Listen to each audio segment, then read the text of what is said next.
इस वीडियो में हम 2025 के कक्षा 10वीं के सामाजिक विज्ञान के प्रश्न पत्र 825 CU का हल देखेंगे। तो चलिए शुरू करते हैं।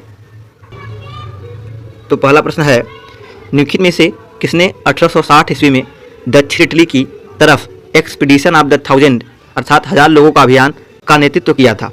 Option A Garibaldi, option B Cavour, option C Mazzini, option D Bismarck. तो इसका राइट ऑप्शन है ऑप्शन ए गैरीबाल्डी। अगला प्रश्न है, 1932 ईस्वी में पूना पैक्ट किन दो नेताओं के बीच हुआ? तो इसका राइट ऑप्शन है ऑप्शन डी महात्मा गांधी और डॉक्टर भीमराव रामजी अंबेडकर के बीच हुआ था।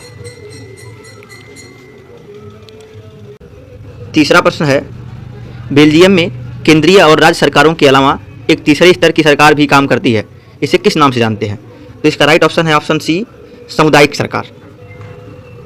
अगला प्रश्न है, संघात्मक शासन प्रणाली में शक्तियों का विभाजन निम्नलिखित में से किनके मध्य होता है? तो इसका राइट ऑप्शन है ऑप्शन ए केंद्र और राज्य, अर्थात जब हम संघीय शासन व्यवस्था के आधार पर सरकार को बांटते हैं तो केंद्र सरकार और राज्य सरकार में बांटते हैं। अगला प्रश्न है, महिला आरक्षण अधिनियम 2023 द्वारा लोकसभा और राज्यसभा में महिलाओं के लिए कितने प्रतिशत सीटों का आरक्षण दिया जाएगा? तो इसका राइट ऑप्शन है ऑप्शन डी 33%।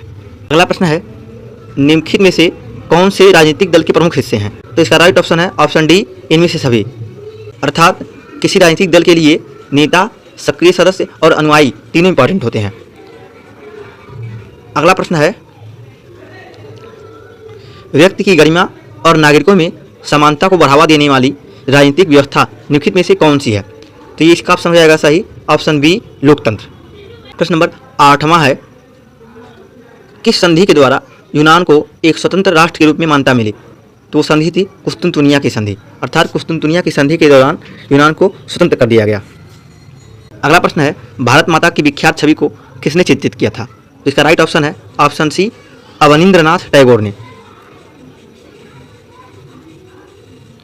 अगला प्रश्न है, प्रश्न नंबर 10, 1920 में कांग्रेस के किस अधिवेशन में असहयोग कार्यक्रम को स्वीकृति मिली? तो इसका राइट ऑप्शन है ऑप्शन डी नागपुर अधिवेशन, जो कि 1920 के दिसंबर में हुआ था। अगला प्रश्न है, प्रश्न नंबर 11, प्रोजेक्ट टाइगर परियोजना की शुरुआत कब हुई? तो इसका राइट ऑप्शन है ऑप्शन बी 1973 में।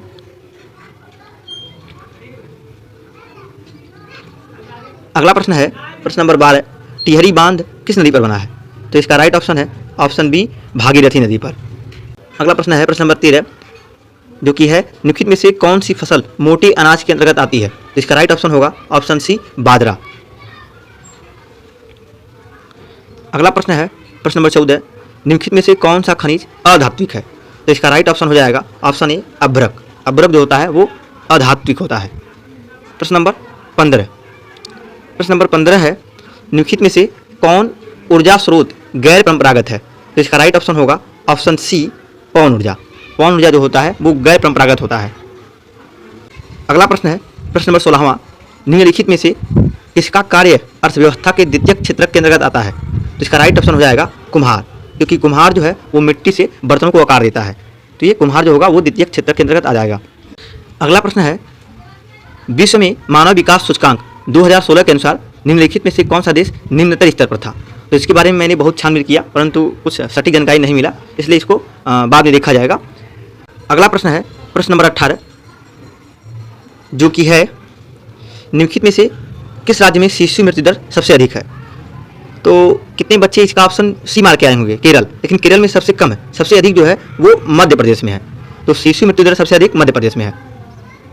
अगला प्रश्न है, प्रश्न नंबर 19, वैश्वीकरण का प्रभाव निम्नलिखित में से किस पर विपरीत पड़ा है? तो इसका राइट ऑप्शन हो जाएगा ऑप्शन डी श्रमिक वर्ग। आखिरी प्रश्न है, प्रश्न नंबर 20, सूचना पाने का अधिकार अर्थात RTI राइट टू इन्फॉर्मेशन कब लागू हुआ? तो ये लागू हुआ था 2005 के अक्टूबर महीने में, अर्थात इसका ऑप्शन हो जाएगा सी सही हो जाएगा। अब यदि आप आगे जाएंगे तो वर्णनात्मक प्रश्नों में काफ़ी जो है सरल सरल प्रश्न पूछे गए थे और कितने बच्चों के लिए कठिन हो सकते हैं। यहाँ इंपॉर्टेंट ये है कि कौन से बच्चे पढ़ के गए थे। तो जैसे कि पहला प्रश्न है, उदरवाद से क्या समझते हैं? उसी में अथवा में है जालियांवाला बाग हत्याकांड पर एक टिप्पणी लिखना है। तो यही सब जो है प्रश्न आए थे, तो जो बच्चे पढ़ के गए होंगे तो वो आशा है कि वो अच्छा करके आए होंगे। धन्यवाद।